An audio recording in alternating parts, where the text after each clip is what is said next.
5000 രൂപ വീതം മുസ്ലിം ലീഗ് കൊടുത്തു. ഗവൺമെൻറ് കൊടുത്ത് തീർക്കുന്നതിന് മുമ്പ് ഒരു ദിവസം കൊണ്ട് ഞങ്ങളത് തീർത്തു. അവിടെ വ്യാപാരികളുണ്ടായിരുന്നു, കച്ചവടക്കാർ. ആ 3 വാർഡിലും പുഞ്ചിരിമുട്ടം മുതൽ മുണ്ടക്കൈ ചൂരൽമല വരെയുള്ള ഭാഗത്ത് കച്ചവടം നടത്തിയിരുന്ന 48 പേര് വ്യാപാരി സംഘടനകളോട് ഞങ്ങൾ ലിസ്റ്റ് വാങ്ങിയപ്പോൾ 48 കച്ചവടക്കാരുടെ ലിസ്റ്റ് വന്നു. ആ 48 പേർക്കും ഞങ്ങൾ 1,50,000 രൂപ വരെ കൊടുത്തു. 1,50,000 രൂപ വരെയല്ല, 1,50,000 രൂപ വീതം കൊടുത്തു എല്ലാവർക്കും. ഗവൺമെൻറ് പൈസ കൊടുത്തില്ല. ഇത് കൊടുത്തു കഴിഞ്ഞപ്പോഴാണ് 5-6 പേര് വന്നത്. ഞങ്ങളിവിടെ കച്ചവടം ചെയ്തിരുന്നു, ഞങ്ങൾ വ്യാപാരി സംഘടനകളൊന്നും അങ്ങനത്തെ എടുക്കാത്തത് കൊണ്ട് ഞങ്ങളുടെ പേര് ലിസ്റ്റിൽ വന്നിട്ടില്ല. ഞങ്ങളവിടെ പരിശോധിച്ചപ്പോൾ അവർ പറഞ്ഞത് ശരിയാ, ചെറിയ തട്ടുകടകൾ വെട്ടിക്കടകളൊക്കെ ഉണ്ടായിരുന്നു. ആ 8 പേർക്കും കൊടുത്തു 1,00,000 വീതം കൊടുത്തതാ ഞങ്ങൾ. അതുപോലെ തന്നെ അവിടെ മേപ്പാടിയിൽ നിന്ന് ചൂരൽമലയിലേക്ക് ട്രിപ്പ് നടത്തി ജീവിച്ചിരുന്ന ജീപ്പുകാരുണ്ടായിരുന്നു. ജീപ്പൊക്കെ വെള്ളത്തിനടിയിൽ മണ്ണിനടിയിൽ പെട്ടു. 4 ജീപ്പുകൾ ഞങ്ങൾ വാങ്ങിക്കൊടുത്തു. 10 ഓട്ടോറിക്ഷകളുണ്ടായിരുന്നു മണ്ണിനടിയിൽ പെട്ടുപോയത്. അതിൽ പലരും ഒരു ഓട്ടോറിക്ഷ ഒക്കെ ആയിട്ട് 3-4 ആളുകൾ പലർക്കും വാങ്ങിക്കൊടുത്തിരുന്നു. അത് കഴിച്ച് ബാക്കി ഓട്ടോറിക്ഷ നഷ്ടപ്പെട്ട ആളുകൾക്ക് ഞങ്ങൾ ഓട്ടോറിക്ഷകൾ കൊടുത്തു. ചൂരൽമലയിൽ നിന്ന് മേപ്പാടിയിലേക്കും കൽപ്പറ്റയിലേക്കൊക്കെ ജോലിക്ക് സ്വന്തം സ്കൂട്ടറിൽ പോയിരുന്ന 2 ആളുകളുണ്ടായിരുന്നു. സ്കൂട്ടർ കാണാനില്ല. ആ 2 പേർക്ക് ഞങ്ങൾ സ്കൂട്ടർ കൊടുത്തു. ഇതൊക്കെ കൊടുത്തിട്ടാണ് ഞങ്ങൾ ഗവൺമെൻറ്റിനോട് പറയുന്നത്, നിങ്ങളുടെ ഉത്തരവാദിത്വം നിർവഹിക്കുക.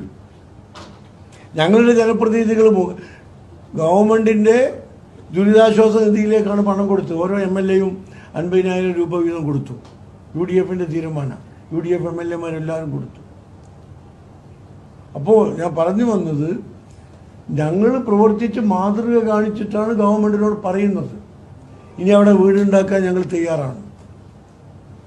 ഞങ്ങൾ ജനങ്ങളോട് പണം ചോദിച്ചപ്പോൾ ഒരു നിർബന്ധം ഉണ്ടായിട്ടില്ല. ഞങ്ങൾ ശാഖാ കമ്മിറ്റികൾക്ക് കോട്ട കൊടുത്തിട്ടില്ല, ജനപ്രതിനിധികൾക്ക് കോട്ട കൊടുത്തിട്ടില്ല. ഒരു മണ്ഡലം കമ്മിറ്റി, ജില്ലാ കമ്മിറ്റി, പഞ്ചായത്ത് കമ്മിറ്റി ഇത്ര വീതം തിരിച്ചു തരണമെന്ന് പറഞ്ഞിട്ടില്ല. 100 രൂപ മുതൽ 10 ലക്ഷം വരെ ഞങ്ങൾക്ക് തന്നവരുണ്ട്, 50 ലക്ഷം തന്നവരുണ്ട്. 36 കോടി രൂപയാണ് ഞങ്ങൾക്ക് പിരിഞ്ഞ് കിട്ടിയത്. അതിന് പുറമെ 22 വീടുകൾ ഞങ്ങൾക്ക് വാഗ്ദാനം കിട്ടിയിട്ടുണ്ട്. ഒരു വീടിന് 15 ലക്ഷം രൂപയാണ് ഞങ്ങൾ എസ്റ്റിമേറ്റ് കണക്കാക്കിയിട്ടുള്ളത്.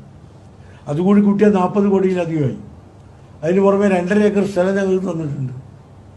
ആ 2.5 ഏക്കർ സ്ഥലം ഞങ്ങളുടെ കയ്യിലുണ്ട്, പല ഭാഗത്തായിട്ടാണ്. വയനാട്ടിൽ തന്നെയുണ്ട്, പടിഞ്ഞാറത്തറയുണ്ട്, വെള്ളമുണ്ടയുണ്ട്, മലപ്പുറത്ത് വന്നിട്ടുണ്ട്. അവിടെയൊക്കെ വന്ന് താമസിക്കാൻ തയ്യാറുള്ള ആളുകളുണ്ടെങ്കിൽ ഞങ്ങളവിടെ വീടുണ്ടാക്കി കൊടുക്കും. പക്ഷെ വയനാട്ടിൽ ഇപ്പോൾ ഞങ്ങൾ അനുഭവിക്കുന്ന പ്രതിസന്ധി, ഈ 100 വീടുണ്ടാക്കാൻ ഭൂമി വേണം. വയനാട്ടിൽ ഭൂമി കിട്ടാൻ പ്രയാസമുണ്ട്.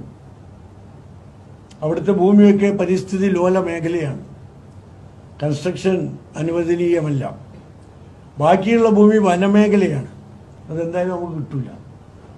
ബാക്കി എന്തെങ്കിലും ഭൂമികൾ എവിടെയെങ്കിലും കുറച്ച് ബാക്കിയുണ്ടെങ്കിൽ അത് തോട്ടം മേഖലയാണ്, അവിടെയും കൺസ്ട്രക്ഷൻ നിരോധിക്കപ്പെട്ടതാണ്. അപ്പോൾ 100 വീടുണ്ടാക്കി കൊടുക്കാൻ ഞങ്ങൾക്ക് സ്ഥലം വേണം. വയനാടിന് പുറത്ത്, ഈ പരിസ്ഥിതി ലോല മേഖലക്കൊക്കെ പുറത്ത് വന്ന് താമസിക്കാൻ തയ്യാറുള്ള ആളുകളുണ്ടെങ്കിൽ അവിടെ ഞങ്ങൾ വാങ്ങി ഉണ്ടാക്കി കൊടുക്കും. പക്ഷെ പലരും ഒരുമിച്ച് അവിടെ തന്നെ താമസിക്കാൻ ആഗ്രഹിക്കുന്നു.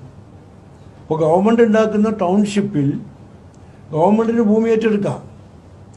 ഏത് വനമേഖലയായിരുന്നാലും തോട്ടം ഭൂമിയായിരുന്നാലും പരിസ്ഥിതി ലോല മേഖലയായിരുന്നാലും ഒക്കെ ഗവൺമെൻറ് ഏറ്റെടുക്കുന്നതോടുകൂടി അതിൻ്റെ ഈ അസാംഗത്യം നഷ്ടപ്പെടും. അവിടെ കൺസ്ട്രക്ഷൻ നടത്താൻ കഴിയും. അപ്പോൾ ഗവൺമെൻറ് ടൗൺഷിപ്പിന് വേണ്ടി ഏറ്റെടുക്കുന്ന ഭൂമിയിൽ ഞങ്ങളുടെ 100 വീടുണ്ടാക്കാനുള്ള സ്ഥലം തരണം എന്ന് ഗവൺമെൻറ്റിനോട് ഞങ്ങൾ ആവശ്യപ്പെട്ടിട്ടുണ്ട്. അത് ചെയ്യാം. ഞങ്ങൾ മാത്രമല്ല, 5 വീടുണ്ടാക്കാം, 10 വീടുണ്ടാക്കാനൊക്കെ പലരും ചോദിച്ചിട്ടുണ്ട്. ഗവൺമെൻറ് അത് കൊടുക്കുകയാണെങ്കിൽ ഞങ്ങൾ അവിടെ ഉണ്ടാക്കും. ഇല്ലെങ്കിൽ ഞങ്ങൾ സ്ഥലം വാങ്ങിയിട്ട് ഞങ്ങൾ ഉണ്ടാക്കും. അനിശ്ചിതമായി കാത്തിരിക്കാൻ ഞങ്ങൾ തയ്യാറല്ല. 4 കൊല്ലം കഴിഞ്ഞ പ്രളയത്തിൻ്റെ ദുരിതാശ്വാസ പ്രവർത്തനം ഇപ്പോഴും തീർക്കാത്ത ഒരു ഗവൺമെൻറ് 1-2 മാസങ്ങൾ കൊണ്ട് ഇതൊക്കെ ചെയ്യുമെന്ന് ഞങ്ങൾ വിശ്വസിക്കുന്നില്ല. ചെയ്താൽ നല്ല കാര്യം, മനസ്സ് മാറിയിട്ടുണ്ടെങ്കിൽ നല്ല കാര്യം. പക്ഷേ ഞങ്ങൾക്ക് കാത്തിരിക്കുന്നതിന് പരിധിയുണ്ട്. അത് കഴിഞ്ഞാൽ ഞങ്ങളുടെ പ്രവർത്തനങ്ങളുമായി ഞങ്ങൾ മുന്നോട്ട് പോകും.